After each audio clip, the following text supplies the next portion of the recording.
Кудайдын чакырыгы 10 февраль.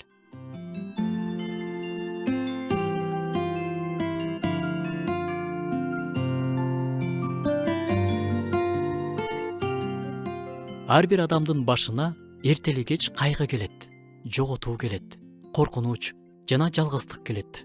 Менин башыма эч качан келбейт деп эч ким айта албайт. Бирок караңгы каптаган ушундай күндөр үчүн Кудайдын сооруткон сөздөрү бар. Мени чакырганда аны угам, дейт ал. Башыңа кыйынчылык түшкөндө мен аны менен бирге болом. Аны куткарам, даңктайм. Кудай бизге бейкапар, жеңил желпи жашоону убада кылган эмес. Бирок кайгынын арасында жакынмын деп убада кылган. Албетте, бул нерсени кабыл алыш оор. Бирок ошондой караңгы күндөрдө мени алып чыкчы, тезирээк эле бүтсүнчү дегенге караганда жакын болчу десек. Даниил китебинде сүрөттөлгөн окуядагыдай болуп, 3 жигит тирүү Кудайга гана табынабыз, бурканга табынбайбыз дегени үчүн отко ыргытылышкан.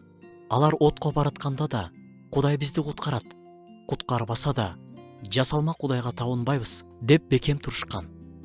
Алар үчүн эң негизгиси ошол чоң көйгөйдөн эмнеси болсо да кутулуп чыгуу эмес, кандай болсо да Кудайга ишенимдүү бойдон калуу болгон. Ошол жерден Кудай мешти жок кылып, аларды периштелери менен асманга көтөрүп кеткен жок. Алардын отко түшүүсүнө жол берди.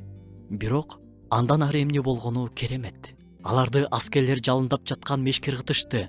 Меш ушунчалык ысык болгондуктан аларды ыргыткан аскерлер өлүп калышты. Ал эми Шатрах, Мейшах жана Абеднего байланган бойдон жалындап жаткан мештеги отко кулашты. Бирок карап тургандар көргөн көздөрүнө ишенбей турушту. Алар оттун ичинде турушкан 3 эмес, 4 адамды көрүштү. Үчөөнүн жанында 4-түнчү болуп Кудай уулу турган эле. Ошентип алар эч зыян тартпастан оттон чыгышты. Алардын бир тал чачы да күйгөн эмес, жыты да болгон эмес. Жашооңдо караңгы күндөр болуп жатса, сен жалгыз эмес экениңди унутпа. Жаныңда Кудай. Ал өтө жакын. Кайгылар, кыйынчылыктар убактылуу.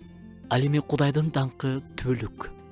Бүгүн сага оорчулук алып келип жаткан нерсе эртең Кудайдын ишенимдүүлүгүн далилдеген күбөлүк болуп берет.